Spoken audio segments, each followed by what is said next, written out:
Não suficiente a isso, iniciou-se uma greve de sexo. Falando português bem claro, eu só teria essas provas se eu pagar por elas. O Alexandre Correia, ex da Ana Hickman, alega que, na verdade, ela já estava traindo ele e que ele teria sido injustiçado. Inclusive, ele alega que a Ana Hickman estaria fazendo alienação parental, colocando o filho dele, né, do Alexandre, contra ele. Será que eu errei as minhas análises passadas sobre o Alexandre? O que a gente pode falar sobre o caso do ex-marido da Ana Hickman? Fica até o final desse vídeo que você vai entender mais. Fala aí pessoal, tudo bem? Aqui quem fala é o Vitor Santos, eu sou especialista em comunicação e comportamento não verbal e você está no canal Metaforando, o maior canal de linguagem corporal do mundo. Hoje nós vamos falar novamente aqui do caso do ex-marido da Ana Hickman, o Alexandre Correia. Acontece que recentemente as matérias têm divulgado uma espécie de reviravolta no caso do ex-marido da Ana Hickman, que inclusive a gente já falou muito sobre ele aqui no canal em vídeos passados. A atual reviravolta, que foi divulgada em algumas entrevistas que o Alexandre forneceu, é que, segundo ele, Ana Hickman já estaria traindo ele com o também apresentador de TV, Edu Guedes. Nessa entrevista do Pânico, o Alexandre Correia fala que teria sido traído pela Ana Hickman, que ela já estava ali de relacionamento com o Edu Guedes enquanto se relacionava com o Alexandre, enquanto estava casada, e fala também que eles estariam colocando ali o próprio filho do Alexandre contra ele. Vamos entender o que é falado aqui nessa entrevista? Muito na mídia a suposta traição, aí tem gente falando, não, ela tá há 20 anos com o Edu Guedes, aí depois fala, não.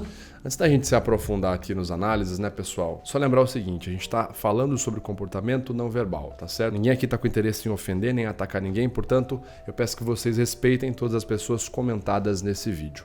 Belezinha? Simbora. Não, começou depois. Qual que é a sua percepção? Isso começou quando? Tinha algum indício? Não tinha? Já que a gente tá em homens aqui, vamos fazer uma conta. Homens mais ou menos, né? Tem muito... Homens frouxos. Homens frouxos é o que mais o Alba tem já nessa- levantou. nessa- O Alba já tem...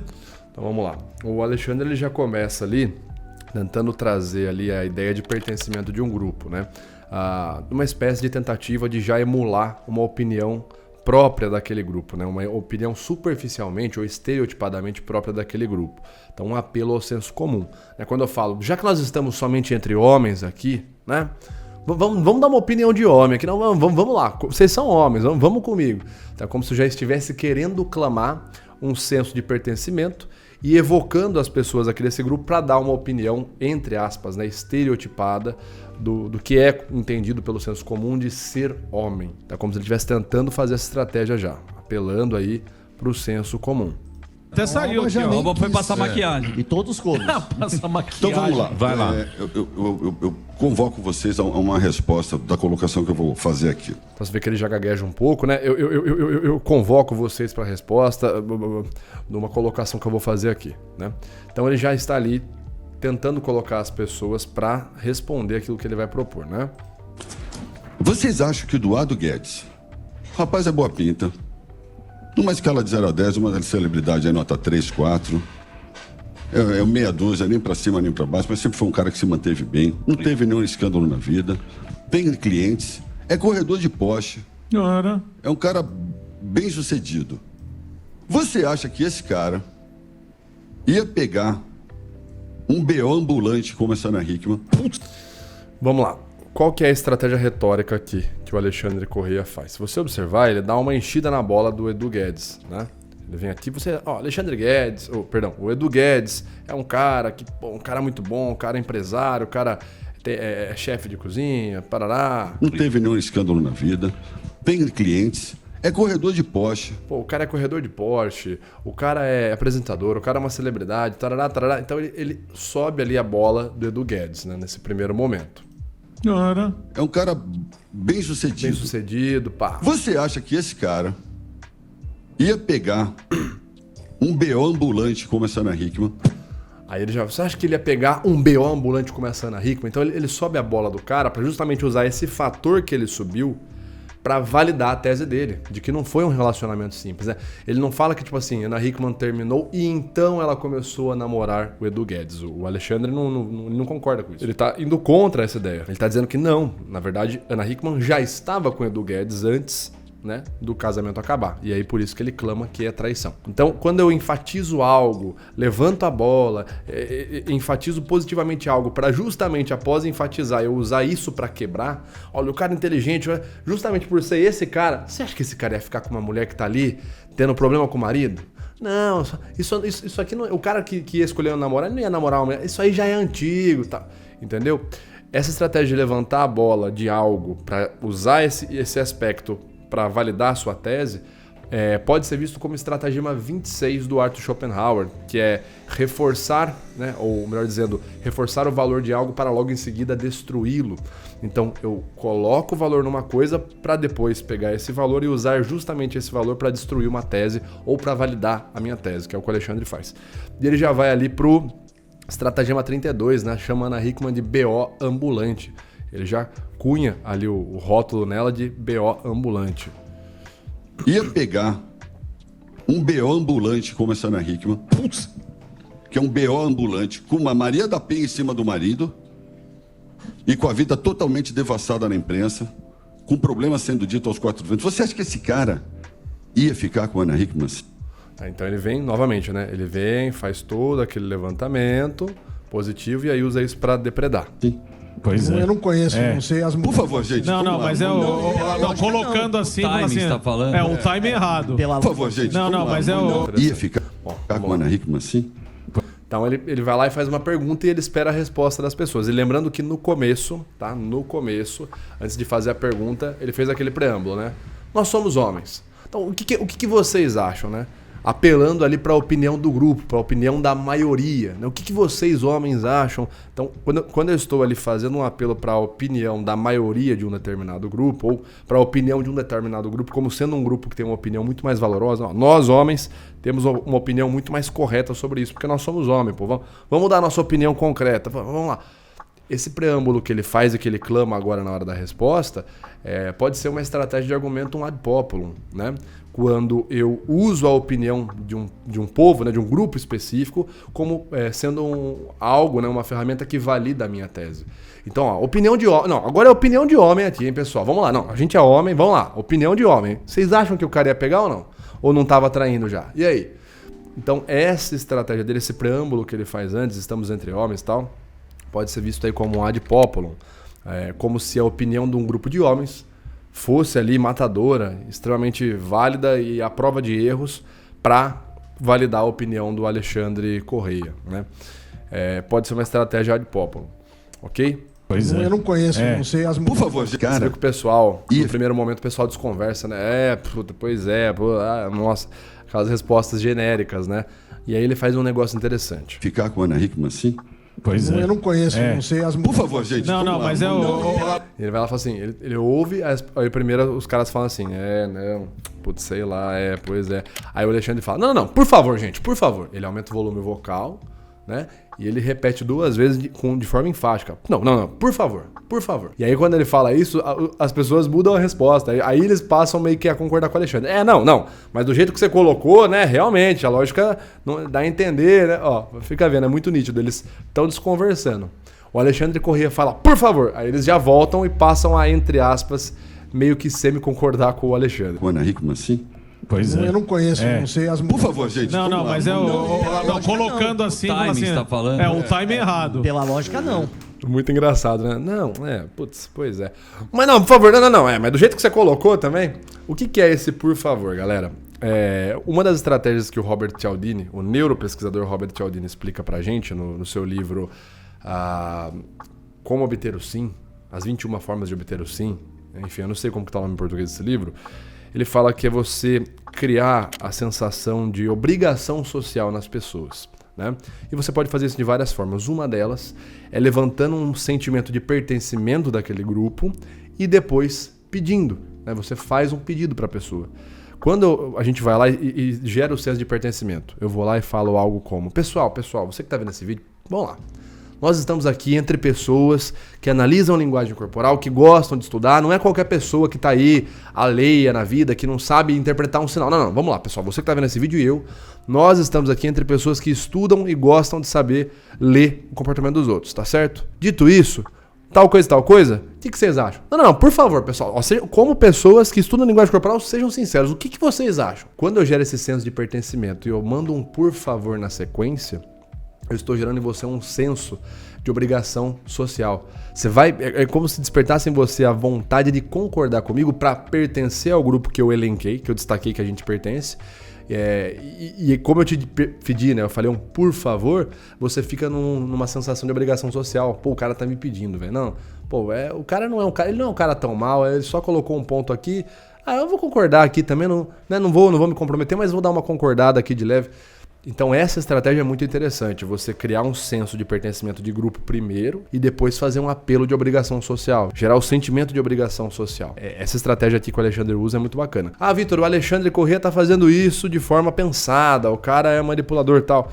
Galera, não necessariamente, tá? Como eu já falei mais de uma vez, muitas das estratégias que a gente tem de persuasão, elas acabam sendo frutos da nossa vivência, do nosso estilo de vida, daquilo que a gente fez na vida e deu certo. Você pode fazer como eu tô fazendo, que é estudar, aprender a identificar isso, né, enxergar e usar no seu dia a dia, ou evitar cair nesse tipo de estratégia. Ou você pode apenas viver uma vida longa, né, como o Alexandre viveu muito tempo, de repente em negociações, de repente em contextos de venda, de abordagem, que você também pode acabar aprendendo, meio que na raça, umas estratégias de persuasão, tá? Mas não necessariamente o Alexandre pensou em cada milímetro, em cada detalhe, né? Isso não significa que a gente não possa falar de forma detalhada sobre a estratégia dele. Então vamos lá. Ia ficar com a Ana Hickman assim? Pois é. Eu não conheço, não sei as Por favor, gente. Não, vamos lá. mas colocando assim, O timing assim, você tá falando? o time errado. Pela lógica, não. Tá certo. Colocando assim. Aqui é interessante, ó. Ele manda um por favor e na sequência ele vê que o pessoal passou a concordar, ele começa a escanear a opinião de todos. Quando ele vê que a maioria tá concordando com ele, percebam como ele começa no canto da boca a abrir um sorriso, ó. Colocando assim, O timing assim, você tá falando? o time Aqui, ó. Ele já começa a abrir um sorriso, né? time errado. Pela lógica. Aqui também fica bem evidente o sorrisinho de canto de boca, né? Concordaram comigo. Então, provavelmente sentiu um alívio em ver que o pessoal ali validou a opinião dele, né? Que a maioria concordou com ele. Provavelmente esse alíviozinho aí. Vamos seguir. Não. Tá certo. Nunca Aí tem sabe, mais, né? vamos lá. Em fevereiro de 2023... Ah lá. Ele ficou tão relaxado e tão confiante que o pessoal já concordou com ele, já deu uma mínima concordada ali, que agora ele já fez um sorriso completo, ele já abriu um sorriso completo, um sorriso até mesmo de alívio, né? Provavelmente ele deve ter sentido coisas como, putz, agora que eles concordaram, fica mais fácil para eu continuar falando. Até, tanto eu acho que é isso, que ele já, ao invés dele falar devagar agora, ele já fala mais rápido, mais energizado. Ó. Tá certo. Nunca Aí tem sabe, mais, né? vamos lá. Em fevereiro de 2023... E já fala no volume mais alto. E tem mais, vamos lá? Em fevereiro de 2000... E já aumenta o volume vocal também. Então provavelmente se sentiu mais confiante para falar ali, pela forma que as pessoas ali receberam, né? Meio que semi-concordaram com ele. 23, a Ana Hickman me convocou a sair do quarto. Vamos dormir em quartos separados. Não quero mais dormir com você. Tá bom. Legal. Vamos lá, né? 25 anos, tá de saco cheio até do cheiro, então pula pra suíte do lado. Não suficiente a isso, iniciou-se uma greve de sexo. Sim. Na sequência que ele fala, iniciou-se uma greve de sexo, a gente vê novamente um sorrisinho aqui, né? Um sorriso bilateral, então é uma microexpressão de felicidade, né? Não é um sorriso de desprezo, tá certo? É uma microexpressão, um sorriso bilateral. Microexpressão de felicidade seguido de uma ênfase com um movimento de cabeça, né? Sim, quando ele fala um sim. E se estendeu até os dias de hoje. Provavelmente essa greve de sexo realmente aconteceu. Só que percebam a pausa que ele dá entre falar sim e a hora que ele vai falar que se estendeu até os dias de hoje, como ele fala num volume vocal mais baixo e com o gesto desalinhado, né? Ele não tá olhando para onde ele tá falando. Não, que inclusive até os dias de hoje essa greve de sexo se manteve. Não acontece nada disso. Ele mantém o olho aqui, ó, para ver qual vai ser a reação das pessoas. Então talvez não tenha se mantido até os dias de hoje como ele tá falando aí. Uma greve de sexo? Sim. Até aí tudo bem, tem bastante congruência. E se estendeu até os dias de hoje. Aí menos congruência. Aí, Alba. Eu fiquei de fevereiro a novembro sem ver a cor. Ei, então. Aí ele espelha, né? O Alexandre ele tem uma comunicação muito convincente. Você vê que ele tá toda hora olhando para a reação das pessoas ali no pânico. Por quê? Porque ele quer entender se o que ele está falando está gerando concordância. Se as pessoas estão concordando com ele. O nome disso é facial checking, né? Ou facial feedback, tanto faz. Eu quero ter um feedback facial para checar se as pessoas estão concordando comigo, para que então eu possa, opa, esse aqui está concordando mais? Então eu vou falar mais olhando para ele. Esse aqui não está concordando muito, está com uma cara meio fechada, deixa eu mudar a minha linguagem, a hora que eu for virar para ele eu vou falar de um outro jeito. Então o facial feedback, ele denota ali que a pessoa está tentando ali gerar um convencimento na maioria das pessoas que estão em volta. Vitor, se ele está tão preocupado em olhar em volta e ver se as pessoas estão acreditando, quer dizer que ele está contando uma lorota, né? Não dá para afirmar isso. Às vezes ele está preocupado em gerar convencimento. Mesmo falando a verdade, às vezes a preocupação acontece, né? Você pode estar falando a verdade e mesmo assim estar preocupado se as pessoas vão acreditar em você ou não, tá? Isso é normal também, isso acontece também. E aí? Aí ela teve um segundo celular. Ah, tá. Aí ela dispensava o segurança com frequência. Entendi. E aí ela arrumava briga e sumia. Legal. E vocês querem que eu acredite que o Eduardo Mas isso Guedes... foi de um ano pra cá, não foi há 20 anos. Não, eu acredito, a minha convicção é que assim, né, gente, se eu tivesse alguma ordem de dinheiro... Que boa, que interessante, ó, veja bem. Ele tá querendo dizer, o Alexandre, que esse relacionamento da Ana com o Edu Guedes, ele já é uma coisa de muito tempo, né? Coisa antiga. E a pergunta do Sam e Dana, ela é bem cirúrgica. Mas isso é de um ano pra cá, né? Que o Eduardo Mas isso Guedes... foi de um ano pra cá, não foi há 20 anos. Não. E aí Eu acredito... O Alexandre Corrêa, ao invés de dar uma resposta específica, não, isso aí é de um ano pra cá, não, isso aí é de 10 anos, não, isso aí é de tanto, tá? Ele faz ali uma evasiva verbal, ele vai levantar uma outra questão, mas não vai responder de maneira detalhada, né, dando ali atenção pra pergunta que o Samidana fez. A minha convicção é que assim, né, gente, se eu tivesse alguma ordem de dinheiro... Já foi para outro lugar. Já a pergunta do Samidana foi totalmente ignorada. Provas da anterioridade desse relacionamento já existem. Eu preciso pagar por elas. Então ele ignorou ali e levantou, trouxe uma outra questão. Dizendo ali uma espécie não vou dizer teoria da conspiração, mas ele dá a entender que se ele tivesse dinheiro, ele poderia pagar pelas provas da anterioridade de relacionamento da Ana Hickman com o Edu Guedes. As provas da anterioridade desse relacionamento já existem. Eu preciso pagar por elas. Falando português bem claro, eu só teria essas provas se eu pagar por elas. Mas essas provas existem. E existe anterioridade no relacionamento. Bom, ele evita de responder a pergunta e ele traz ali um fato, entre aspas, que a gente não tem como saber.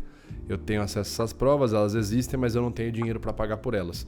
Então ele mescla com uma informação que é verdadeira, né? É de fato comum, né? De fato notório, na verdade, enfim, conhecimento geral, que o Alexandre Corrêa tá numa pindaíba desgraçada, né? Que tá realmente em uma condição financeira ruim. Isso todo mundo sabe. E aí ele traz uma informação que ninguém sabe, né? Que não tem como a gente validar, não tem como a gente ir lá agora pegar e ver do que ele tá falando. Mas a gente sabe que ele tá sem grana, então ele mescla com uma informação verdadeira, uma nova informação que não tem como ser validada, não tem como a gente validar e saber que ela é verdadeira. A mídia já divulgou, tem várias notícias mostrando a dívida que o Alexandre tem, que as empresas dele têm, a dívida multimilionária, enfim. Mas a gente não consegue saber se de fato ele teria acesso a essas provas, porque é algo, ou se for verdade, é sigiloso, ou é uma baita de uma mentira, uma lorota que ele inventou, né? Então ele mescla um fato verdadeiro com um fato desconhecido. Isso, inclusive, é geralmente utilizado na desonestidade. Eu mesclar um fato que todo mundo sabe com um fato que não tem como as pessoas saberem. E aquele fato que não tem, um fato desconhecido, que as pessoas nunca vão ter como saber, é ali que está a mentira. Mas também não dá para afirmar que é isso que ele está fazendo, né? Pode ser que seja verdade, e por ser uma questão sigilosa, ele só não pode abrir, não pode falar quem é que tem essas provas, enfim. Ponto. Eu estou convicto disso. Agora o que eu me pergunto, uma mulher tão soberba, dona, proprietária, acima do seu tempo, uma mulher moderna, extremamente, né, ativa. Bom, aqui ele vai falar da Ana, né? Você vê que ele já começa colando uma série de adjetivos nela. Uma mulher soberba, uma mulher acima do seu tempo, não sei o que lá. Qual era a dificuldade dessa pessoa jogar real? Então, ali ele já tá falando, né? Qual era a dificuldade dessa pessoa jogar real? Quando ele começa a valorizar a Ana Hickman de novo, né? Então ele vai lá e fala assim, uma mulher dona, proprietária, empresária, babá.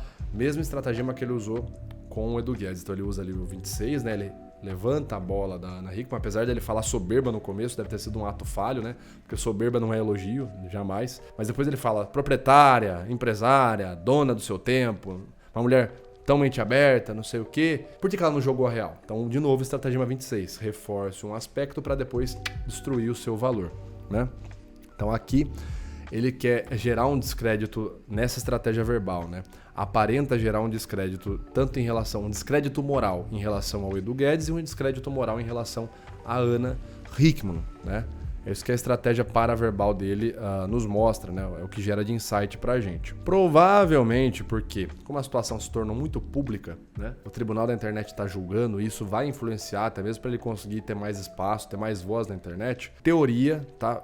Seria possível que ele pensasse, seria um pensamento válido do ponto de vista dele, algo como: deixa eu causar um impacto aí na imagem da Ana, na imagem do Edu, para que a imagem deles fique um pouco menos positiva e eu possa ter espaço para crescer e me aparecer aqui na internet, divulgar o meu trabalho, enfim, de repente conseguir alguma coisa aqui na internet também. Eu não sei se amanhã ou depois o Alexandre vai lançar algum infoproduto, vai estar...